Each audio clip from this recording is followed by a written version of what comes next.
Prosečna cena jabuka za mesec mart 2026. godine je oko 150 dinara. Zavisi naravno od mesta, od količine i od vrste jabuka.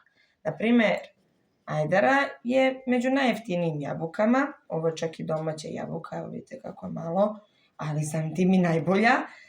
Zlatni delišes isto spada među malo povoljnijim jabukama, ali izuzetno ukusna. Granny Smith, zelena onako kisela jabuka, isto bude oko 150 dinara, dok na primjer Fuji i ona gala jabuka su onako malo i ukusnije i sočnije i ta cijena malo je i skuplja.